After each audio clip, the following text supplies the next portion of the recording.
he belongs to the division of ICT in education, and he's going to speak about something related to anonymity.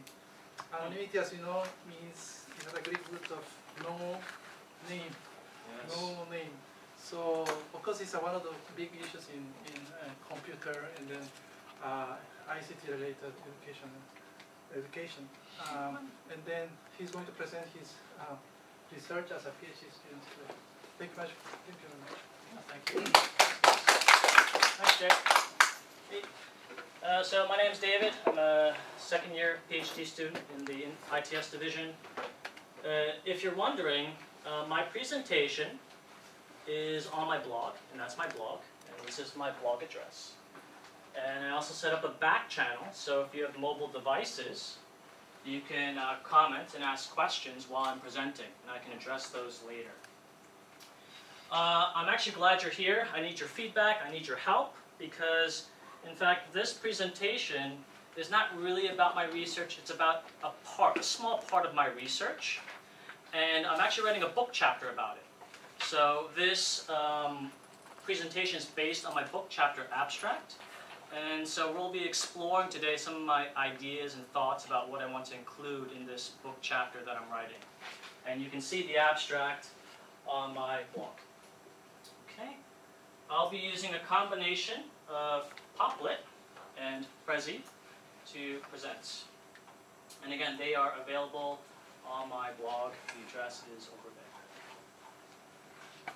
All right, so again, the title of this presentation is Rethinking Anonymity in an Age of Increasing Technological Change, Cases of Pedagogical Technologists in Schools.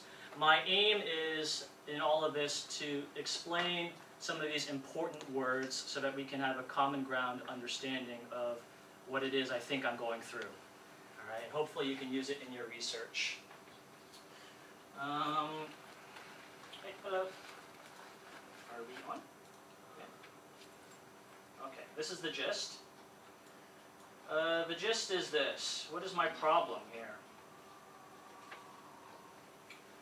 Basically, I have to apply some idea of ethics, particularly anonymity, to my research. And I find it a bit difficult given my context.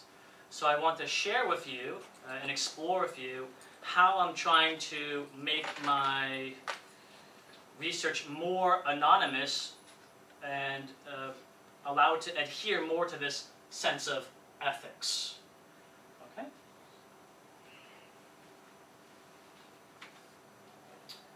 And to do that, I'll give you a history and background about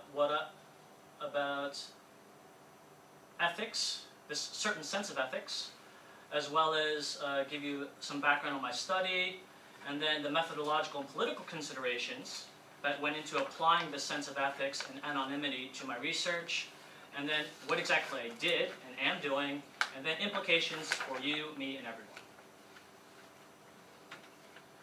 Okay, first, what are we talking about when we talk about ethics? I'm going to share with you some of my assumptions. Right? These are the basic assumptions that I'm operating off of. Ethics is a certain sense of culture.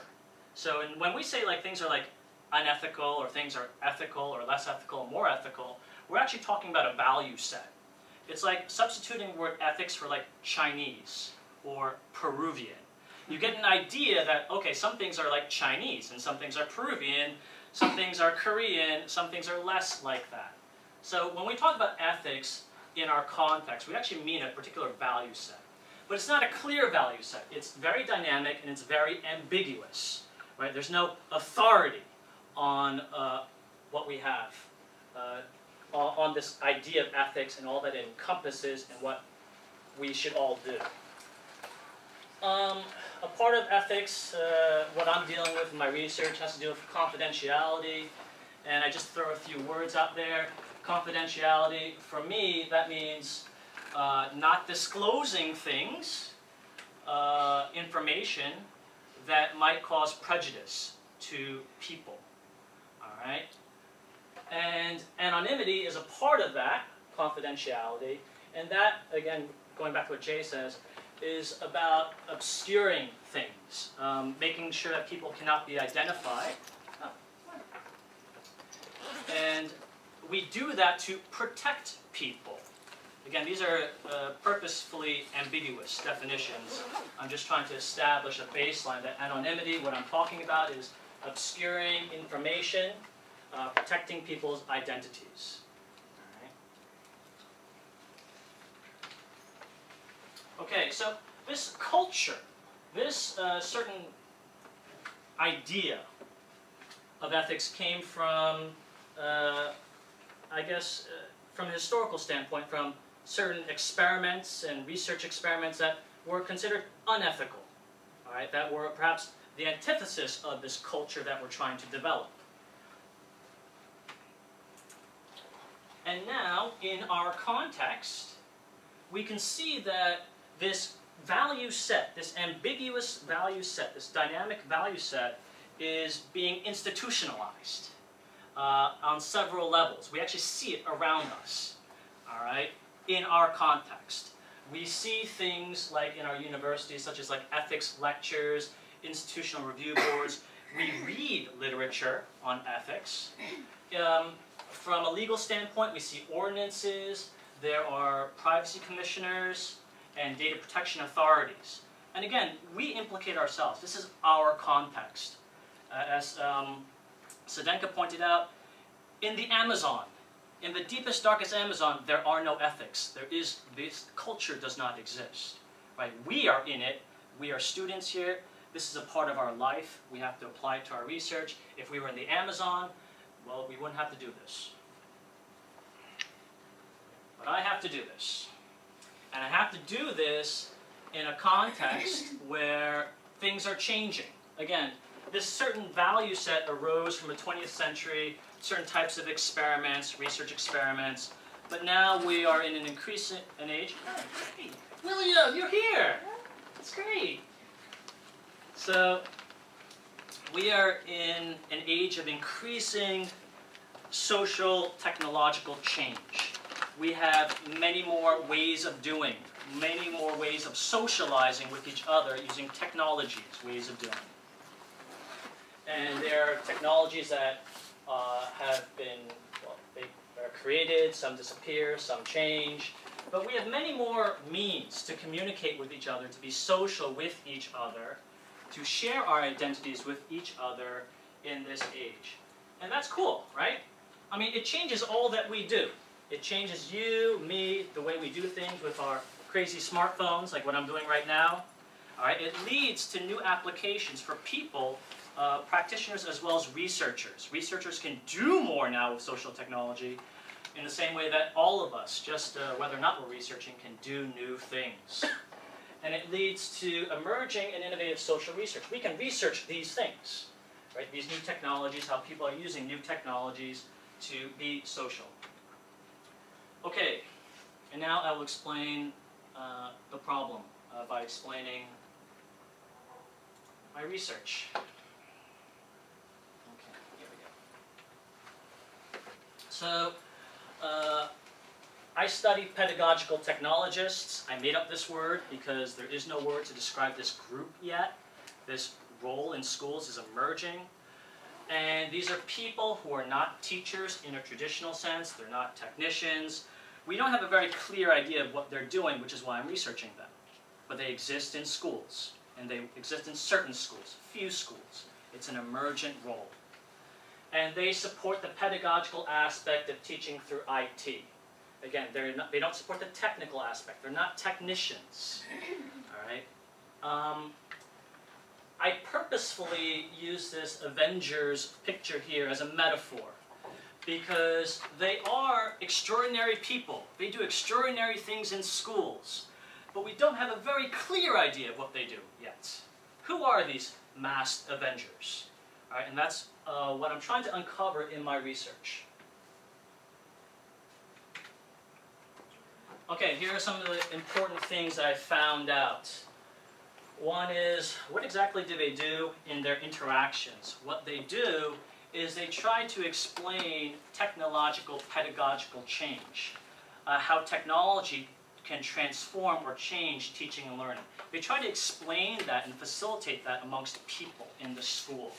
And how they do that is they share practices, what we can do, right, all the kinds of cool things that we can do, as well as the beliefs, values, and assumptions that underlie all of these behaviors. So that's actually what they're trying to do. They're trying to transmit all of this knowledge between stakeholders in schools. And what, in fact, they're doing is building a community of practice. Their mutual engagement is technological pedagogical change. And in doing all of this, I've noticed that they are high-profile figures, and their organizations that they work for are high-profile.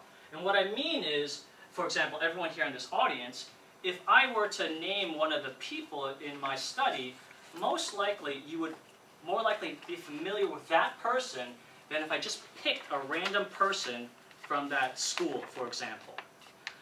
In the same way, high-profile organizations, if I said the name of the school, most likely you would be more familiar with the name of the school than if I just picked any school in Hong Kong or in the world. Okay? So these were my findings, and I also found out, well, they love using social technology. All right? You could call it Web 2.0, I just call it social technology. All right, here are the things that I had to reconcile. These were the things that I had to think about. Methodological and political considerations. Methodological considerations. Well, I have 5 cases of pedagogical technologists, and I want to provide some richly descriptive product. You know, the findings emerge from the data, right? So I present, oh, I noticed this, and then I present some of the data. And that's what I really want to do. Of course, when I have to apply this culture of anonymity, this ethical culture to my research, I have to make it somewhat less descriptive. I have to maybe change a few things, obscure mask data. So I'm trying to balance that. All right. So what I need is to balance the culture with, I guess, what I believe are the methodological requirements. And this was a kind of a problem too, and I raised it actually in Barry's seminar, the idea that I'm studying a community. And if you know one person in the community, and if you read my study and can discover this person, most likely you can discover the organization and the teachers. And then you can uncover the organization that works very closely with this organization, and then all of the other organizations that are mentioned in my study. It's not too difficult, I think. So in fact, when I'm talking about this community and presenting findings of my community, well, the risk is you can find out everything about the community. So to know just a little about this community is, in fact, I believe, to know a lot of things about the community. There are a lot of identifiers, just in cases. For example, as regards the qualities of my pedagogical technologist, hey Manzer, they are experts in certain technologies and pedagogies. And I throw a few things up here. How do I make this more anonymous? How do I protect these individuals who are, in fact, experts in using these kinds of things? How do I even describe this technology in such a way that it doesn't give away the person who is an expert in this technology? They work for organizations. Again, these might not be the organizations that they work for. These are just examples. And how do I obfuscate or obscure certain organizations so you don't find out who these people are and then find out who everyone else is? Because again, as one of my cases remarked, it's like there's only one organization that controls 21 schools in Hong Kong.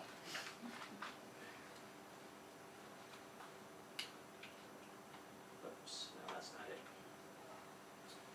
And of course, this goes back to the richly descriptive product. These guys are prolific users of social technologies. They are out there. They are tweeting. They are teaching courses outside of their schools. They are writing blogs. They are maintaining expansive social networks. And how do I include that data? You know, for example, when I'm talking about how they build community, I want some data to back that up, and I want to show you that. But how do I show you the tweets that they're making, right, to build community? How exactly do I do that? Because if I give you a bit of that, you can easily just search, and that gives everything away. All right? So these are some of the things that I have to consider. That they use this to build community. It's an important part of the findings. How to exactly present these kinds of things. Here's the political process. You know, it's not only that people use these technologies, it's also that each person has a different opinion about how anonymous they want to be, how much they want to give away, how often they want to be mentioned in the research. And I just kind of developed this to show you some of the things I was grappling with. Some people have less identification control. They're open data. You can find everything about them on the internet. And they want to find everything about everyone else on the internet. And that's actually what they do. There are other people who jealously guard their data and their brand. And they, I guess to a greater degree, remain anonymous on the internet. Or, yeah. And ironically, you know, I studied 5 people, 5 cases. Although all of them use social technology, some were open data. Some were on one end. They were open data. They just share their ideas for free and share who they are for free. Their names are out there. They promote themselves. They know a lot about marketing. But on the other hand, there were other pedagogical technologists who used the social technology in a very curious way. They locked down all of their channels. They locked down all of their streams and their tweets. And you know, you had to actually ask them in order to get their information from these social technologies. All right. So I'm trying to, being a social researcher, I'm trying to create a democratic, inclusive, beneficial process. Trying to include everyone's opinions on this matter, including yours, which is why I'm actually presenting to you. So that we can build a better, I guess, more trustworthy research project. All right, so I have to balance stakeholders' points of views.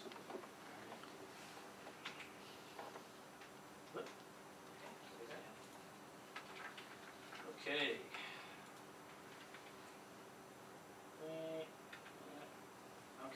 So this is actually what I did and what I'm doing.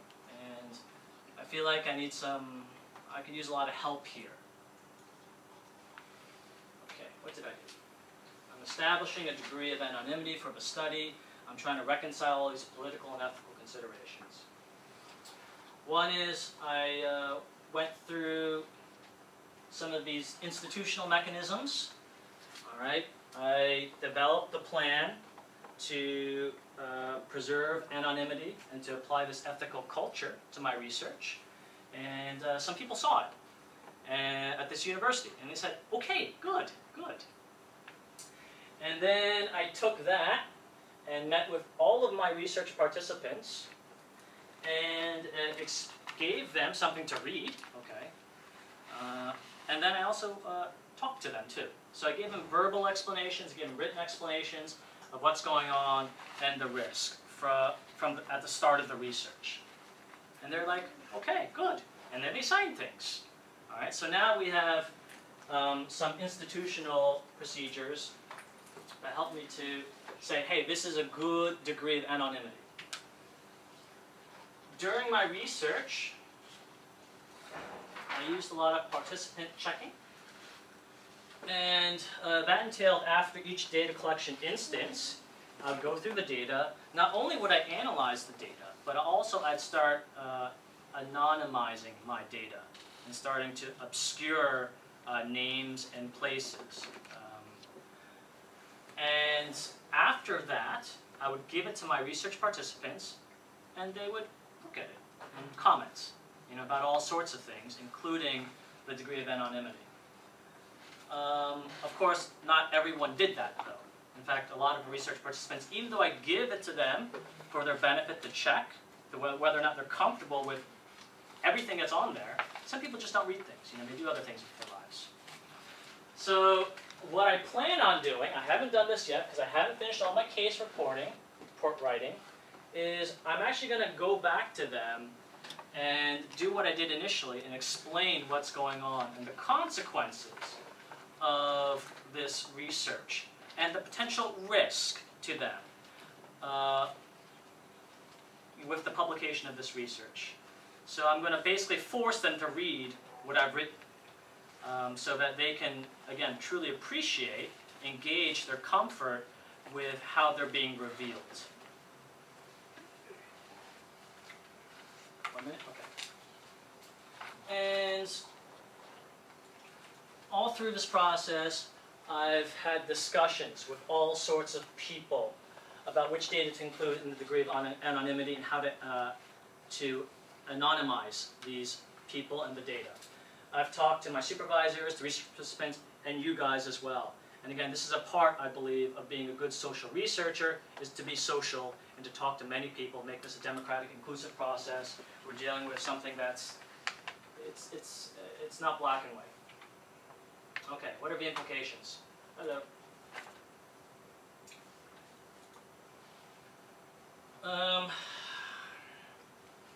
There are a lot of things that we need to consider.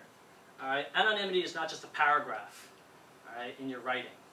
It's something that involves an understanding of culture and an understanding of people, the way we do things.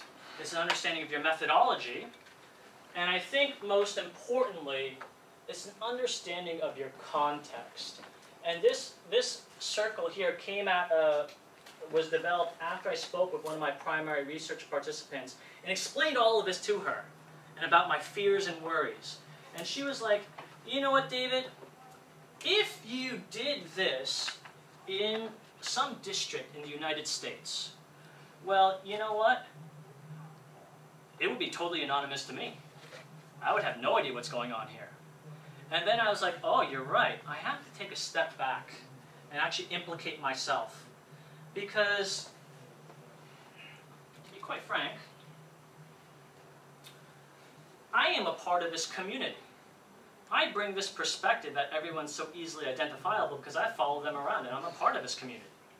To a lesser extent, you guys are too, because you guys are part of this Hong Kong U group, and you might be familiar with some of these names and organizations. But for someone in, I don't know, let's go Peru. For someone who is in Peru, right now, reading my research, you know what, it's pretty darn anonymous. And all the steps that I've taken, I think they seem pretty reasonable. Not only to the research participants, to me, and other stakeholders, but I mean, I think I've maintained a fair degree of anonymity, an appropriate degree of anonymity. And that's it.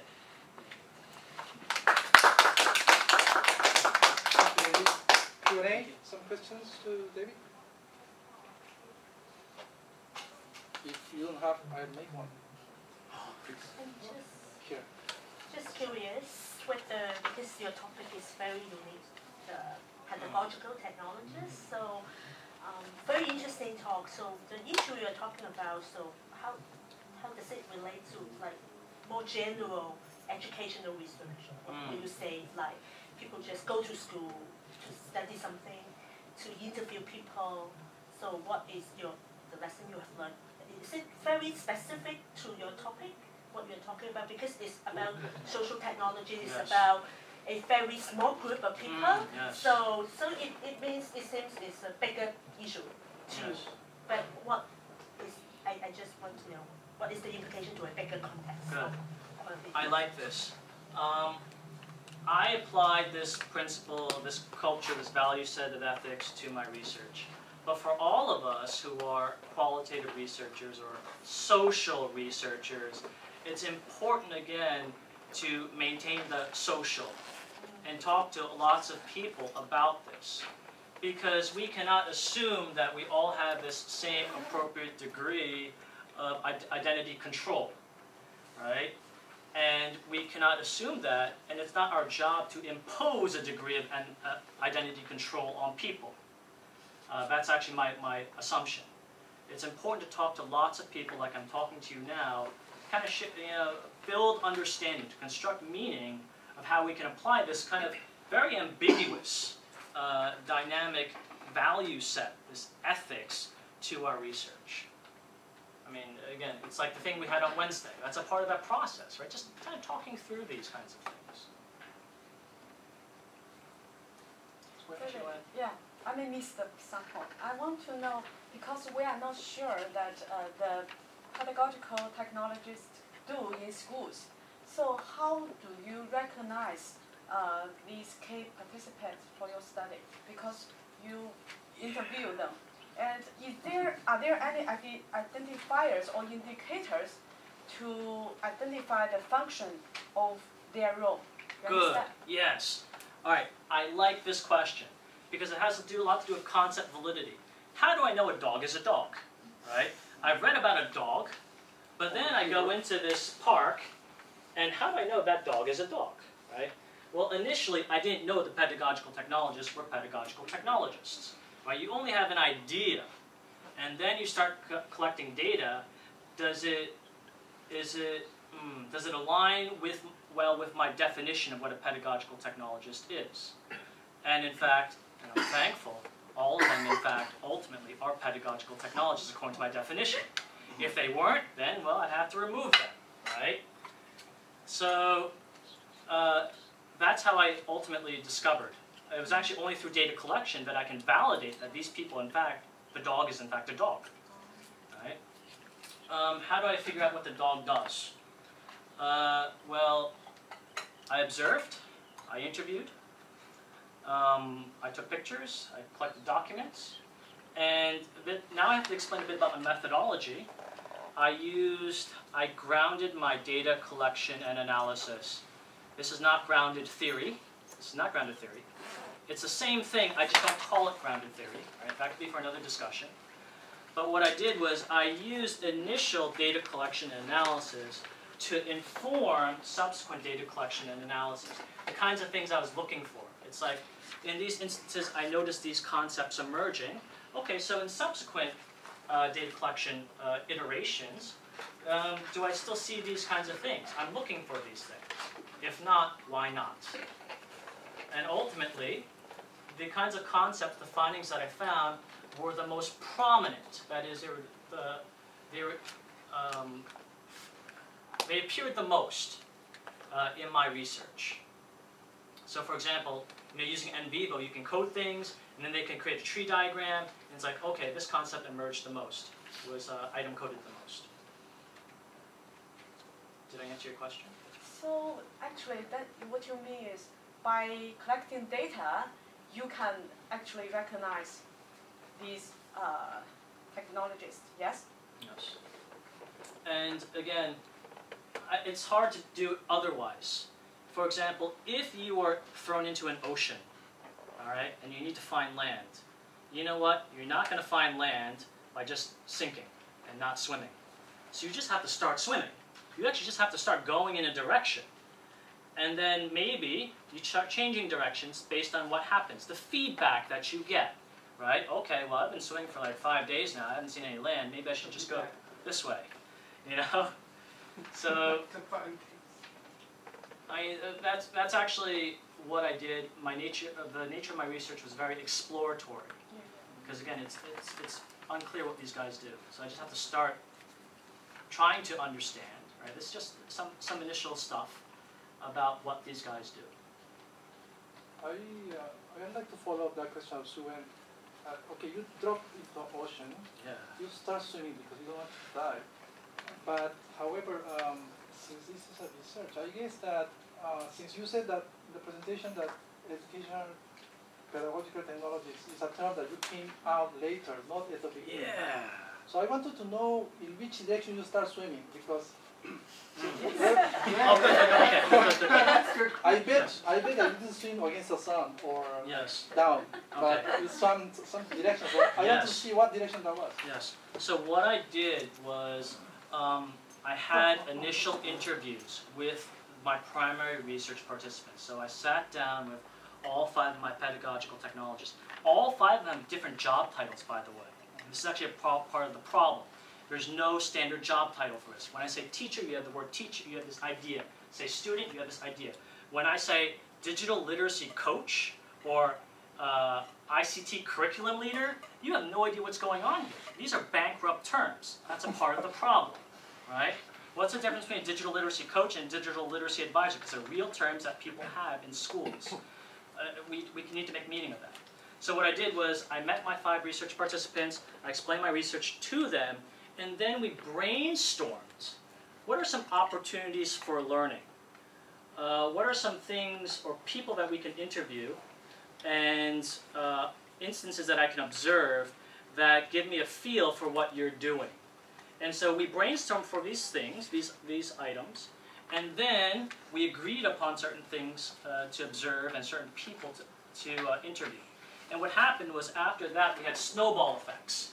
So when I start going to these observations and these interviews, and I start seeing things and hearing things, and I'm talking to people, I hear about other things. I hear about other things that these people do and other people that these people work with. And I say, okay, well, how about next time, all right, when we talk again, why don't we do this, observe this, and observe this? So that's actually how I started swimming. It was in partnership with the primary research participants and just paying attention to the kinds of things that were coming out. Again, grounding the data collection analysis. So, just Last follow up. question. Okay, just follow up. So, apart from talking to the person, the so-called pedagogical technologies, do you also talk to other stakeholders, like the one who creates this post with other names? Okay, and maybe students, how they see what this person is doing, and the colleagues, to see the role this person is playing in schools. Would it help the swimming process? Yes, I did speak to principals. I did speak to students in different organizations. I spoke to colleagues, their colleagues. I spoke to parents. Do they triangulate to a certain extent? Yes, To produce very much. very much. Yes. Really good. That's part of, I guess, maintaining validity, triangulating all these things. Yes, I think that's good. I didn't just take their word for it. Okay, good. Okay, that will be it. Thank you very much for coming. And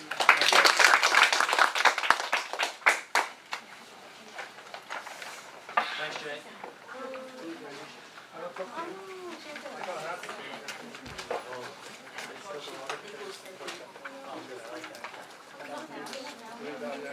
Cool.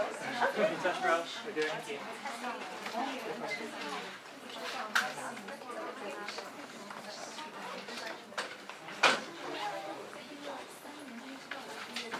William, how was it, man? Oh, thanks, man. Appreciate your support, man. It's good.